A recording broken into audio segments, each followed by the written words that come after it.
बहुत साल पहले इस गुफा में एक औरत रहती थी। वो बहुत गरीब थी।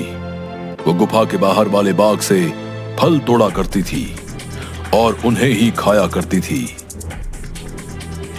एक दिन उसने बाग के सारे फल तोड़ लिए और यहां इस गुफा में लेकर आ गई।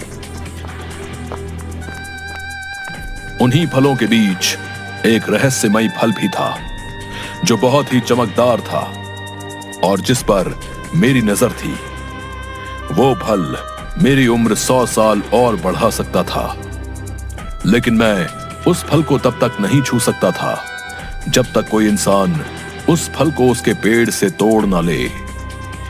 एक दिन वो औरत चमकदार फल को उसके पेड़ से तोड़कर इस गुफा में ले आई। जब मैंने देखा तो मैं उसके पीछे इसी गुफा में आ गया और मैंने उससे कहा कि हे औरत, तुम जो बाग से सबसे सुंदर और चमकदार फल तोड़कर लाई हो वो मुझे दे दो। इसके बदले में तुम जो भी 2 इच्छाएं मांगोगी वो पूरी होंगी। ठीक है, मैं तुम्हें वो फल दे देती हूँ, लेकिन मेरी 2 इच्छा है।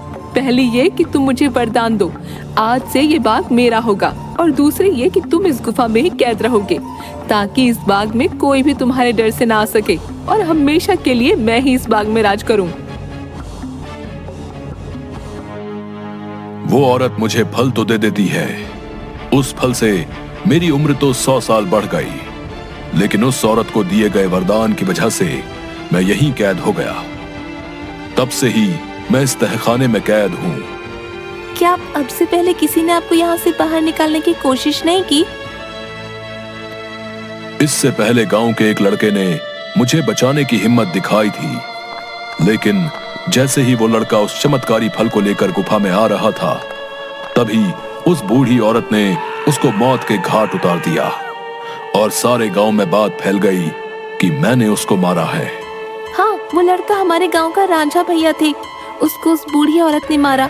मैं आपको यहाँ से आजाद जरूर करवाऊंगी, लेकिन मुझे तुम्हें यहाँ से आजाद कराने के लिए करना क्या होगा?